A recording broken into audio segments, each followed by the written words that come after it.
क्या जानवरों की जान खाने के लिए या कुर्बानी के लिए लेना गलत है? हम बुनियादी सवाल से स्टार्ट कर रहे हैं। क्या जानवरों की जान खाने के लिए या कुर्बानी के लिए लेना गलत है? क्योंकि हम ये देखते हैं कि इस्लाम में जब कुर्बानी में जानवर ज़बह करने कहा गया, कुर्बानी में, और ये एक इबादत है, और इस्लाम ये सिखाता है कि जान दी हुई अल्लाह की, वो अल्लाह ही के नाम से ली जाएगी, और जायज जरूरत, खाने की जरूरत के लिए जो बेहतरीन खाना है, जो बेस्ट खाना है, जो मोस्ट न्यूट्रिशियस खाना है, वो खाने की चीज जब जबाह करके अवेलेबल की जा रही है, और हम देखते हैं एक तिहाई, हम देखते हैं कि आमतौर पे लोगों में कि खाओ खिलाओ और जखीरा करो, मतलब हम देखते हैं कि इसके अंदर आमतौर पे लोग एक तिहाई खुद के लिए, एक तिहाई गरीबों के लिए, एक तिहाई गिफ्ट और रिश्तेदार और दोस्तों को देने के लिए इस तरह से करते हैं। तो क्या ये सब गलत है? तो गलत है के अंदर सबसे पहले अगर ये बात क्लियर हो जाए कि खाना गलत नहीं है, तो कुर्बानी में ज़बह करना भी गलत नहीं है। तो हमें फेस टू फेस यही सवाल देखना होगा, क्या खाना गलत है? क्या खाने के तौर पर कुर्बानी करना, खाने के लिए जानवर को मारना होगा ना, क्या वो गलत है? तो आइए बुनियादी सवाल को हम देखते हैं। मैं आपको ये बात बता दूं कि इस्लाम में जानवरों के साथ, सबसे पहली बात ये बता रहा हूं, जानवरों के साथ भी अच्छा सलूक करना सिखाया गया है, मतलब क्रूरल्टी मना की गई है। आप देखोगे कि नबी सल्लल्लाहु अलैहि वसल्लम ने कहा कि नाम फी कुल्ली दाती कभी दिन रतबतिन अज्र, कि हर वो जानदार की खिदमत में अज्र है, हर जानदार।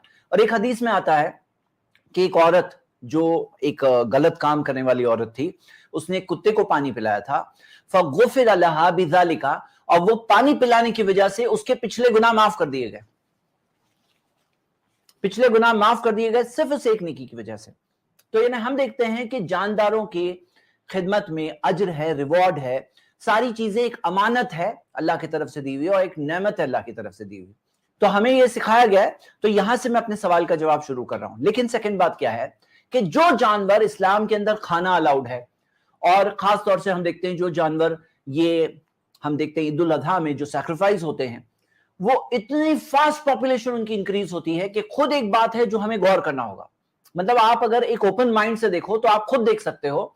जैसे मिसाल के तौर पे बकरे और बकरी की मिसाल लीजिए। हम देखते हैं कि आमतौर पे एक इंसानी औरत कब प्रेग्नेंट होती है, हम लोग सब जानते हैं कि बड़ी होगी, एक लड़की बड़ी होगी, वो औरत बनेगी, औरत बनने के बाद प्रेगनेंसी होगी। लेकिन एक बकरी जो होती है ना, 13 महीने में प्रेग्नेंट हो जाती है, 13 महीना, और 17 महीने तक पहली डिलीवरी हो जाती है। 13 से 17 महीने में पहली डिलीवरी हो जाती है। और याद रखिए, बकरी जब डिलीवरी करती है तो 60% of the time more than one बच्चे पैदा होते हैं, 54% ऑफ द टाइम जुड़वा बच्चे पैदा होते हैं, और 6% टाइम तीन तीन बच्चे एक साथ में पैदा होते हैं, कभी कभी 4 भी बच्चे एक साथ में पैदा होते हैं। और एक इंसानी औरत प्रेगनेंसी के बाद सेकेंड प्रेगनेंसी कब होगी? एक बकरी के 2 साल में 3 डिलीवरीज होती है। एक एक डिलीवरी में 60% ऑफ द टाइम 2 बच्चियां पैदा होते हैं। और आप देखोगे कि उसकी फर्टाइल पीरियड जो होता है, यानी प्रेगनेंसी का लास्ट प्रेगनेंसी का पीरियड 5 से 7 साल, उसके बाद एवरेज एज 15 से 18 साल तक वो जिंदा रहेगी।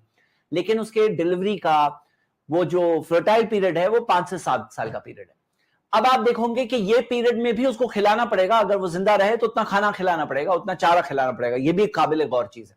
तो जैसे आप देखोगे, ये जो जानवर है, जो जानवर हमें इस्लाम में अलाउ किए गए खाने के लिए, इनकी ग्रोथ बिल्कुल फास्ट है, फास्ट ग्रोथ है, यानी इनकी बॉडी मास बहुत जल्दी बड़ा हो जाता है, ये अडल्ट एज बहुत जल्दी तक पहुंच जाते हैं। हम इंसानों से अंदाजा ले सकते हैं कि इंसान कब अडल्ट होते हैं, कब उनकी बॉडी अडल्ट की जितनी बॉडी हो जाती है। लेकिन ये बकरा बकरी, मेंढा मेंढी, यानी ये सारे जो एनिमल्स जो इस्लाम में खाना हलाल है, उनकी ग्रोथ बहुत फास्ट होती है। तो ये एक बात है जो हम सबको गौर करना चाहिए। और पॉपुलेशन उनकी बहुत सुपर फास्ट ग्रो होती है। और आप देखोगे इस्लाम के अंदर ऐसे बहुत सारे जानवर हैं जो खाना ही हराम है। ऐसा नहीं कि सारे एनिमल्स खा सकते हैं, बल्कि ऐसे दूसरे लोग होते हैं जो कोई भी एनिमल खाते हैं। इस्लाम के अंदर रिस्ट्रिक्ट किया गया है कि कौन से एनिमल्स को खा सकते हैं, खाने के लिए किसकी इजाजत है। और जो जानवर खाने की इजाजत है वो एनिमल्स है जिनकी पॉपुलेशन फास्ट स्पीड में ग्रो होती है। अब आप देखो, मिसाल के तौर पे आपको पता है सेंसस होता है ना, साल में 10 साल में एक बार सेंसस होता है इंडिया में। तो एक और सेंसस है जो लाइफ स्टॉक सर्वे, लाइफ स्टॉक सेंसस, जो हर 7 साल में एक बार होता है। तो आप देखोगे 20th लाइफ स्टॉक सर्वे जो हुआ था 2019 के अंदर, उसके अंदर आया था कि इंडिया के अंदर जो कैटल है, गाय बैल, वो 19 करोड़ है, और बफेलो भैंस कितने हैं? तकरीबन 11 करोड़ है। मेंढियां शीप कितनी है? 7 करोड़ है। बकरा बकरी कितने हैं? 14 करोड़ है। यानी आप देखो, ईद है, डेली का रिक्वायरमेंट है, सबके बाद भी 14 करोड़ बकरे बकरियां इंडिया के अंदर रहते हैं 2019 के सर्वे के सेंसस के हिसाब से। और अगर आप देखोगे कि जो जानवर हम लोगों को इस्लाम में अलाउड है, वही पॉपुलेशन ज्यादा होती है, लाइफ स्टॉक पॉपुलेशन। अब आप देखोगे कि अगर ये जानवरों को सैक्रिफाइस करना बंद कर दिया जाए, जैसे हम देखते हैं कि किसी कुछ जगहों पर हम देखते हैं कि काव के ताल्लुक से, गाय बैल के ताल्लुक से, गायों बैल के ताल्लुक से ये हुआ। अब जो भी रिलीजियस वजह थी, मैं उसके बारे में बात नहीं कर रहा हूं, लेकिन मैं यहां बात ये कर रहा हूं कि अगर जानवरों को नहीं मारते हैं तो आप देखो 19 करोड़ गाय थी, गाय बैल कितने? 19 करोड़, 19 करोड़ थे 2019 में। 19 करोड़ को खिलाएंगे कहां से? खिलाएंगे कहां से? क्योंकि हम देखते हैं कि ये सब जानवरों की जिंदगियां लंबी होती है। अगर इनको सैक्रिफाइस नहीं किया जाए, या उनको अगर किसी वजह से उनको नहीं, अगर उनको एज मीट, गोश्त के तौर पर, जैसे बकरा बकरी हम लोग बात कर रहे हैं, अगर नहीं किया जाए तो जिंदगियां लंबी होती है, बहुत टाइम तक जिएंगे, बहुत टाइम तक चारा खाएंगे। फिर क्या होगा? उनको खिलाने के लिए चारा आएगा कहां से? फिर रिजल्ट क्या होगा आपको मालूम है? जैसे काउ शेल्टर्स में हो रहा है, जगह जगह की काउ शेल्टर्स की खबर मिल रही है। कहीं पे 500 काउज स्टार्व टू डेथ, भूख से मर गए। कहीं पे 200 काउज, हाँ 200 गायें जो भूख से मर गए, यानी तड़प तड़प के मरे, तड़प तड़प के मरे। कोई एक दूसरी गौशाला जहां पे 100 गाय बड़ी मरी। और आप देखो ये जो चीज है ना, ये ऐसा नहीं, ये कंटिन्यूस आप देखोगे आर्टिकल्स इसके आते रहते हैं, और आते हैं वो भी बहुत लिमिटेड है, क्योंकि बहुत सारी दूसरी चीजें हैं जो बहुत क्रिटिकल सिचुएशन है, ऑब्वियसली होगी। जब इतनी करोड़ गाय बैल है तो उनको खिलाएंगे कैसे? उनकी प्रोडक्टिव पीरियड होता है जिसमें दूध देती है, वो भी पीरियड एक लिमिटेड लाइफ स्पैन है। उसके बाद में क्या होगा? तो हंड्रेड्स जो मरते हैं इस तरह से। रिपोर्ट्स है कि किस तरह से कौवे उनके आई बॉल्स को प्लग करके खा रहे हैं, किस तरह से उनका क्या हाल हो जाता है। तो ये चीजें आप देख सकते हो। अभी मैंने एक रीसेंट आर्टिकल पढ़ा था कुछ दिन पहले का, कि किस तरह से कुत्ते खा रहे थे, मतलब इस तरह से डेड गाय बैल को खा रहे थे। फिर एक और प्रॉब्लम आया, स्ट्रे कैटल का प्रॉब्लम। लोग अपने बैल वगैरह छोड़ देते हैं। अब जब छोड़ देते हैं, वो बैल पूरे हर्ड्स बनकर जो स्टैम्पीड के शक्ल में फील्ड्स में घुस जाते हैं, खेतों में घुस जाते हैं। वहां पे आकर फार्मर्स का कहना है कि वो हमारे क्रॉप्स को ट्रैम्पल करते हैं, क्रॉप्स को कुचल देते हैं, हमारी खेती को कुचल देते हैं।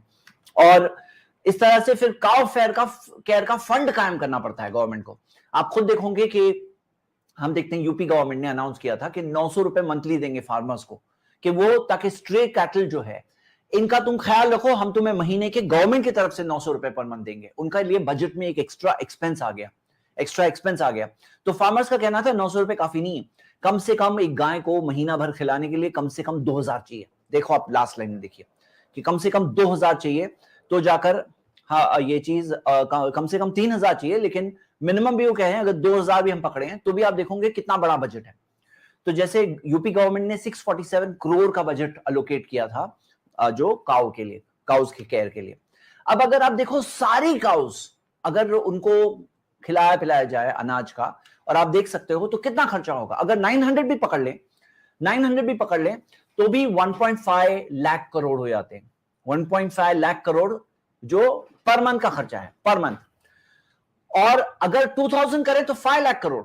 हाँ, तो आप देख रहे हो, नहीं कुछ इसमें छोटा एरर है, 1.5 लाख भी करोड़ अगर देखते हैं आप तो 900 पर मंथ के एतबार से देखो तो आप ये देख सकते हो फिगर, ऊपर कैलकुलेशन है। अब सारी काउस का लाइफ टाइम का खर्च कितना हो जाएगा, कितना खर्चा होगा, आप खुद सोचो। अब इसमें आप देखोगे कई ऐसे शेल्टर्स में जो काउस का लाइफ स्पैन आधा हो जाता है। यानी एक गाय जो 22 से 25 साल रहती है, जिंदगी जो होती है ना गाय की कम से कम 22 से 25 साल होती है, लेकिन शेल्टर्स में देखोगे तो 10 साल में उनकी मौत हो जाती है। क्यों? क्योंकि इतनी मुश्किलें होती है, वो गाय बैल को इतनी ज्यादा मुश्किलें होती है कि उसकी वजह से उसकी जिंदगी लिमिट हो जाती है। तो आप खुद देखो कि कितना बड़ा खर्च है इसके अंदर। अगर उतने साल तक खिलाएंगे, जो एवरेज लाइफ स्पैन है, अगर 9 साल भी पकड़े तो कितना खर्चा हो जाता है एक एक गाय बैल पे, खर्चा कितना होगा। तो आप देखो कि लोग इस तरह से फंड्स अपील कर रहे हैं। आज आप देखो इंटरनेट पे कॉमन अपील है कि काउ शेल्टर्स के लिए पैसे दो, क्योंकि वहां इतनी सारी गायें हैं, उनको खिलाने में डिफिकल्टी, प्रैक्टिकल तौर पर रियल है ये। तो आप खुद देखो कि ऐसी जो डोनेशन स्कीम्स, ऐसे अपील्स इंटरनेट पे, यूट्यूब पे कॉमन हो गई। अब लाइफ स्टॉक जो इंडियन इकोनॉमी आप देखोगे, इंडियन इकोनॉमी के अंदर, इकोनॉमी में रूरल हाउस होल्ड इनकम में ये जो लाइफ स्टॉक इनकम है 14% इनकम है। और इंडिया की 8.8% पॉपुलेशन को लाइफ स्टॉक के अंदर एम्प्लॉयमेंट मिलता है।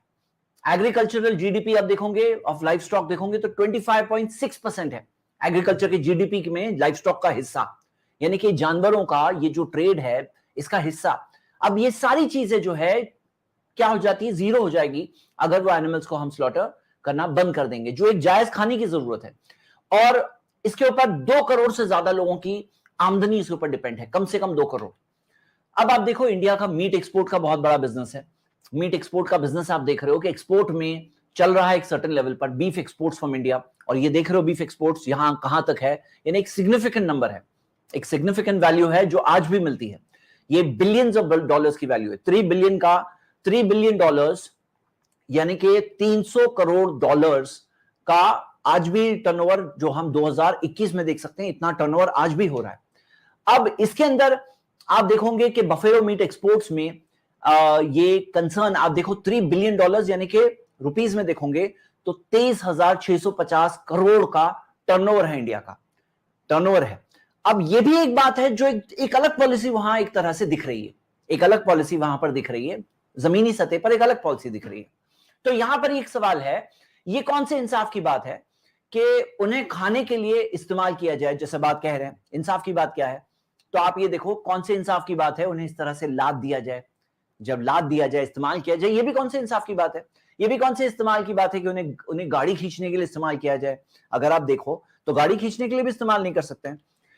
ये कौन से इंसाफ की बात है कि लोग माजी में पास्ट में जंगों में इस्तेमाल किया करते थे जानवरों को, ये कौन से इंसाफ की बात है। तो हम देखते हैं कि ये कौन सी इंसाफ की बात है कि एनिमल्स को टेस्टिंग में कई बार यूज किया जाता है। अगर आप ऐसा देखोगे वो सब जगह पे भी बंद हो जाएगा मामला, अगर इस तरह से थिंकिंग रखेंगे तो बंद हो जाएगा। यहां बात यह है कि कोई चीज को अल्लाह ने बनाया ही है हमारे लिए ताकि हम उसे खाएं, और हमारी जायज जरूरत जो जिंदा रहने के लिए एक इंसान को खाने की जरूरत है, तो खाने की जरूरत को हम पूरा करें। अब आप देखो एनिमल स्लॉटर अगर नहीं होता है और जो होता है तो उसमें क्या होगा फर्क, आप ये देखिए ये फोटो से कि जहां पर एनिमल्स का को खाने के लिए जब रखा जाता है कि ताकि उससे एनिमल को मीट इंडस्ट्री में इस्तेमाल किया जाता है, जहां वो एक वक्त के बाद वो ज़बाह किए जाएंगे, सैक्रिफाइस किए जाएंगे, तो वो एनिमल को संभालने वाला कैसे संभालता है। ठंडी हो तो किस तरह से आप देख रहे हैं गोनी वगैरह पहनाई जाती है, किस तरह से संभाला जाता है, किस तरह से खिलाया पिलाया जाता है, खास तौर से जो एनिमल्स ईद के लिए होते हैं। तो आपको पता है प्रॉफेट मोहम्मद सल्लल्लाहु अलैहि वसल्लम ने कहा कि ज़बीहा के अंदर जो सैक्रिफाइस है इस ईद की कुर्बानी के लिए, आप ऐसे एनिमल्स को नहीं सैक्रिफाइस कर सकते हो जो काने हो, जो बीमार हो, जो लंगड़े हो, जो इतने दुबले पतले हो, तो ऐसे एनिमल्स को सैक्रिफाइस नहीं किया जा सकता है। तो उसका ओनर क्या करेगा, उसको खास ख्याल रखेगा कि इसको मार ना लग जाए, इसको बीमार ना पड़ जाए, दुबला पतला ना हो, खिलाओ उसे प्रॉपर्ली। क्यों खिलाएगा, क्यों, क्योंकि अगर वो नहीं होगा, बीमार पड़ गया तो उसका ही लॉस है, उसका ही लॉस है। लेकिन जहां पर एनिमल्स फूड सिस्टम के अंदर नहीं होते, वहां पर उनको किस हाल में रखा जाता है। अब जाके देख लीजिए किस हाल में होता है कि वो किस तरह से मर मर के एक तरह से जीते हैं।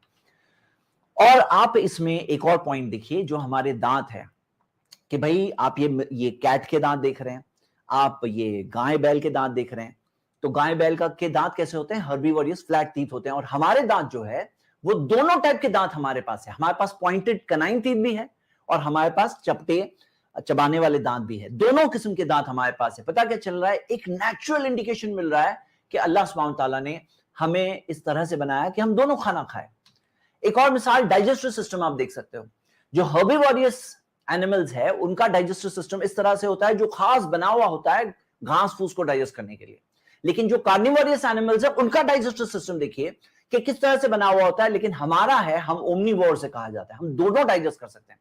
हम मांस मच्छी भी डाइजेस्ट कर सकते हैं, हम जो वेजिटेबल्स वगैरह वो भी डाइजेस्ट कर सकते हैं, जाहिर सी बात है दोनों पका के खाते हैं।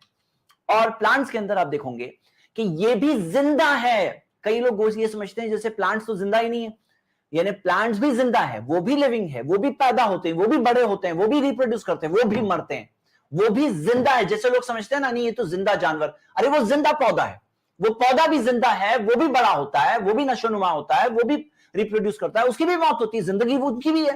तो ये कहना कि उनकी जिंदगी नहीं है, ऐसा नहीं है। और ये देखिए ये डॉक्यूमेंट्री आप जाके देख सकते हैं, इसके अंदर देखा गया कि प्लांट्स को जब कोई एनिमल, जब कोई क्रीचर बाइट करता है तो वो भी अपने पेन के रिस्पॉन्स में एक स्टिमुलस जनरेट करते हैं, और ये जो वीडियो है इसके अंदर आप देख सकते हैं कि किस तरह से फ्लोरोसेंट कलर के जरिए पता चला इस एक्सपेरिमेंट के अंदर कि उन्होंने इस तरह से इंजेक्ट किया उसके अंदर ताकि वो फ्लोरोसेंट कलर के जरिए पता चले उसका नर्वस सिस्टम कैसा है, और बहुत कुछ और डिस्कवर करना बाकी। तो प्लांट्स का भी एक तरह का नर्वस सिस्टम है, वो भी एक तरह से दर्द महसूस करते हैं। तो ये कहना कि प्लांट्स को मार सकते हैं क्योंकि उसके अंदर जान नहीं है, ऐसा नहीं है, ये बात बिल्कुल गलत है। और प्लांट्स को दर्द नहीं होता, तो ये चीज कहना आप देख सकते हैं, एनसाइक्लोपीडिया ब्रिटानिका का ये आर्टिकल है कि many plants can perceive and communicate physical stimuli and damage in ways that are more sophisticated than previously thought, कि वो भी खुद महसूस कर सकते हैं और बल्कि बता सकते हैं अपने दूसरे आजा को, दूसरे पार्ट्स को, कि वो इंफॉर्मेशन उसके बारे में कि जो क्या फिजिकल स्टिमुलस, क्या डैमेज हो रहा है। और ये चीज को आज तक हमने जो समझा है बहुत बेसिक लेवल है। और 18 नंबर देखिए, अक्सर दुनिया नॉनवेज खाती है, अक्सर दुनिया नॉनवेज खाती है। हम ये नहीं कहते हैं कि अक्सर दलील है, लेकिन अक्सर इंडिया नॉनवेज खाती है। खुद अगर आप इंडिया की भी बात देखोगे तो 2014 के सर्वे में आया था कि 70% इंडियंस नॉनवेज खाते हैं, हाँ 71% इंडियंस। और दुनिया की बात करोगे तो दुनिया के अंदर 5% वेजिटेरियंस है, 3% वीगन्स है, तो 8% है, बाकी 92% नॉनवेज है। तो ये भी एक बात है जो मैं आपके सामने रखना चाहता हूं। और अगर ओल्ड इंडियन कल्चर में देखो तो ओल्ड इंडियन कल्चर में आपको कई सारी ऐसी बातें मिलेगी कि जानवर को सैक्रिफाइस किया जाता था, आस्थाओं के तहत भी किया जाता था। आज भी कई जगहों पर दूसरे रिलीजन में भी आस्थाओं के तहत जानवरों के सैक्रिफाइस वहां भी मिलता है, हाँ वहां भी मिलता है। और 20 नंबर पे आप देखिए कि क्या हम कार्निवोरियस एनिमल्स को भी रोकेंगे? अगर जानवरों को खाना गलत है तो शेर को भी रोकेंगे। और बाज ऐसे लोग मिलते हैं जिन्होंने शेर को ट्रेन किया कि ये शेर सिर्फ घास फूस खाएगा, तो ऐसा करेंगे हम? तो हकीकत ये है, ये अननेचुरल बात है, ये अननेचुरल चीज है। जो नेचुरल चीज है वही है जो दुनिया में मौजूद है। 21वीं बात कि मुसलमानों के लिए भी गोश्त खाना ऐसे कंपलसरी नहीं है जैसे लोग समझते हैं, कंपलसरी नहीं है। और ये कुर्बानी भी है, ये हमारे लिए एक नेकी है, एक मुस्तहब चीज है, ये अल्लाह की रजा के लिए है। एक ऐसा खाना है जो गरीबों को मिलता है और लोग उसे खाते हैं, उनका फायदा होता है। नॉनवेज खाने में न्यूट्रिशन है, 22वां पॉइंट न्यूट्रिशन है। विटामिन B12 आप देख सकते हैं कि almost exclusively found in animal source products, यानी फिश के यानी प्लांट्स के अंदर विटामिन B12 मौजूद ही नहीं है। जो लोग सिर्फ प्लांट्स खाते हैं उनको विटामिन B12 की डेफिशिएंसी हो जाती है, फिर उसके वो लेना पड़ता है, सप्लीमेंट्स लेना पड़ता है। और यहां पे देखिए रिपोर्ट में आया है कि 3 वेजिटेरियंस में से 2, हर 3 वेजिटेरियंस में से 2 में विटामिन B12 की डेफिशिएंसी मिली, और मीट ईटर्स में, गोश्त खाने वालों में 20 में से 1 में मिली। तो यानी ये report American journal of clinical nutrition में आई है। उसी तरह क्रिएटिन, तो आप ये देख सकते हो ये भी एनिमल फूड में मिलता है। ऐसे कई सारे हैं जो एनिमल फूड में मिलते हैं एक्सक्लूसिवली, तो आप ये देख सकते हो, ये कुछ मिसालें हैं। और एनिमल ओरिजिन के कई सारे प्रोडक्ट्स हैं जो हम सब यूज करते हैं, वो एनिमल ओरिजिन प्रोडक्ट्स हैं। तो ये सारी चीजों से मैं आपको बताना ही चाह रहा हूं कि एनिमल को जायज खाने की जरूरत के लिए किल करना ये कोई गलत काम नहीं है, और इस्लाम ने अलाउ किया है। गरीबों का फायदा होता है, उनको खाना मिलता है। अगर हम कुर्बानी की खास बात करें तो मैं आपको चंद बातें कुर्बानी के ताल्लुक से बता दूं कि इंसानों को की कुर्बानी इस्लाम में मना है। ये एक पॉइंट हाईलाइट होती है। क्यों? क्योंकि हम देखते हैं इब्राहिम अलैहिस्सलाम को अपने बेटे की कुर्बानी करने का हुक्म दिया गया था। जब वो उसमें पास हो गए, करने वाले थे, तब अल्लाह ने बदल दिया और जानवर को भेजा। ये बताया कि इंसानों की कुर्बानी नहीं है। आज भी बाज़ जगहों पे आप देख सकते हो, जैसे आर्टिकल में देखिए, Indian cult kills children for goddess, वो गॉडेस को के लिए बच्चों की कुर्बानी करते हैं। हाँ, ये आज के जमाने में 2006 की रिपोर्ट है। और India killer godman and they are sacrificial children, बच्चों की कुर्बानी करते हैं। ये आज भी हो रहा है। Indian human sacrifice, India's human sacrifice arrest over 10 year old's death, 10 साल की लड़की के इंसानी कुर्बानी कर्नाटका में हुई थी। उसी तरह ऐसे कई सारे, आंध्र प्रदेश के अंदर इंडियन चाइल्ड किल्ड, हाँ। और एक आदमी ने अपनी बहन, 12 साल की बहन को गॉडेस को प्लीज करने के लिए उसको किल कर दिया। तो हम देखते हैं ये हो रहा है। Human sacrifice widely prevalent but under reported. ये आर्टिकल में आ रहा है कि बहुत कॉमन है, ये बहुत ज्यादा हो रहा है, लेकिन इसकी रिपोर्टिंग बहुत कम है। तो इस्लाम के अंदर जब हम जानवर को ज़बह करते हैं ना, तो इसके अंदर ये तालीम दी जा रही है कि इंसानों की कुर्बानी नहीं है इस्लाम के अंदर। सेकंड चीज, जानवर में कुछ भी वेस्ट नहीं होता, उसमें वेस्टेज कुछ नहीं होता है। जैसे आप देखोगे मिसाल के तौर पे आस्था के तहत बाज लोग जैसे दूध डालते हैं। अब दूध क्या है, वो वेस्ट होता है। ये मद्रास हाईकोर्ट का आर्टिकल है कि मद्रास हाईकोर्ट ने कहा कि वो मिलियंस खाने के बगैर जाते हैं और ये वेस्ट हो रहा है, ये दूध इस तरह से वेस्ट हो रहा है। तो इस्लाम ने कहा नहीं, कुछ भी ये जो जानवर है कि उसमें से तुम खाओ, खिलाओ, डिस्ट्रीब्यूशन करो, उसे जमा करके रखो, आगे के दिनों में यूज करो, ये सारी चीजें जायज है। थर्ड, खाने में बेस्ट खाना है जो लोगों तक पहुंचता है, मोस्ट न्यूट्रिशियस, सबसे अच्छा बेहतरीन खाना। और अल्लाह के पास क्या पहुंचता है? आपके दिल का तकवा पहुंचता है, ना खून पहुंचता है। लन यनालुल्लाह लुहुमुहा वला दिमाउहा, अल्लाह के पास ना गोश्त पहुंचता है ना उनका खून पहुंचता है। जैसे बाज लोग सोचते हैं ना, नहीं खून खून पहुंचता है, नहीं खून नहीं, अल्लाह के पास ना गोश्त पहुंचता है ना खून पहुंचता है। वलाकिन यनालुहु तक़वा मिनकुम, लेकिन अल्लाह के पास तुम्हारे अंदर का तकवा पहुंचता है, परहेजगारी, तुम्हारे अंदर जो पार्टी है, जो गॉड कॉन्शियसनेस है, ये अल्लाह के पास पहुंचती है। तो कुल इन्ना सलाती व नुसुकी, कहो मेरी नमाज और मेरी कुर्बानी, व महयाया व ममाती लिल्लाहि रब्बिल आलमीन, मेरा जीना और मेरा मरना सब अल्लाह ही के लिए जो सारे जहानों का रब है। पांचवी चीज, गरीबों को साल में एक ऐसे वक्त आ जाता है जिसमें बेहतरीन खाना पेट भर के खाने मिलता है। क्योंकि आप देखें कि सब जगह जब कुर्बानी होती है, लोग बांटते हैं, तो गरीबों के पास भी पहुंचता है, कई जगहों से पहुंचता है, लोग जमा करके रखते हैं, कई दिनों तक यूज करते हैं। और अल्लाह ताला ने कुरान में फरमाया वअतइमुल बाइसल फकीर, जो बाइस हो यानी कि जो तंगदस्त हो, फकीर हो, उसे खिलाओ उसमें से। वअतइमुल कानि अल मोतर, जो मांगते हैं और जो जो जरूरतमंद है और जो मांग रहे हैं उनको खिलाओ, तुम उनको खिलाओ, उससे ये सिखाया गया। मोहम्मद सल्लल्लाहु अलैहि वसल्लम ने कहा फकुलु व तसद्दकु वद्दखिरु, खाओ, सदका करो और जखीरा करो, जमा करके भी रखो। और छठी बात, जो जानवर के दर्द के ताल्लुक से लोग बोलते हैं कि ज़बीहा करते हैं तो जानवर को दर्द होता है, हकीकत में मिनिमम दर्द इस चीज से होता है। आप देख सकते हो कि जो खून की रगें काटी जाती है, तो ऐसी रिपोर्ट्स है जिससे ये साबित हुआ है कि खून की रगें जब काटी जाती है तो ब्रेन का ब्लड सप्लाई कट ऑफ हो जाता है, और कट ऑफ होने की वजह से ब्रेन स्लीप मोड में जाता है, और स्लीप मोड में जाने की वजह से वो दर्द नहीं महसूस कर रहा होता है। बनिस्बत उसके जब झटके मेथड से पीछे से कट किया जाता है तो हो सकता है आगे की रगें एक शॉट में कट ना हो, और तब तक जानवर तड़पेगा, दर्द में होगा, मुश्किल में होगा। तो आप देखते हैं कि मोहम्मद सल्लल्लाहु अलैहि वसल्लम ने सिखाया वइज़ा ज़बहतुम फ़अहसिनु ज़बह, जब ज़बह करो तो बेहतरीन तरीके से ज़बह करो। वलयुहिद्दा अहदुकुम शफ़रतहु फलयुरिह ज़बीहतहु, तुम में से किसी को चाहिए, हर किसी को चाहिए कि अपनी छुरी को तेज करो और अपने ज़बीहा को राहत पहुंचाओ, उसे राहत पहुंचाओ, ये सिखाया गया।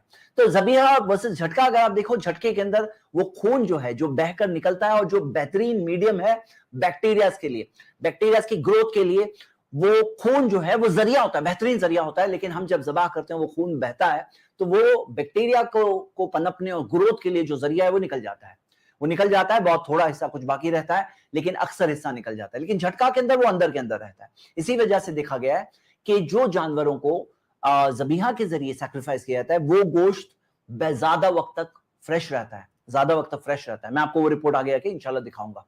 और लेग मूवमेंट जो करता है जानवर, वो दर्द की वजह से नहीं होता है, वो खून निकलने की वजह से, तेजी से खून निकल रहा है, तो जो मसल्स कॉन्ट्रैक्ट हो रहे होते हैं, वो मसल्स के कॉन्ट्रैक्शन की वजह से वो जानवर अपने पांव को हिलाता है, ना कि दर्द की वजह से। तो ये मैंने आपके सामने इस ताल्लुक से चंद बातें रखी। और फाइनली बात ये है कि ये एक शुरुआत है, मैं आपके सामने रख रहा हूं, और भी बहुत कुछ आपके सामने रखना है इंशाल्लाह। असल बात यह है कि ये सारी चीजों में हम सबको एक म्यूचुअल अंडरस्टैंडिंग रखना चाहिए, लोगों को आपस में तासुब और प्रेजुडिस नहीं रखना चाहिए।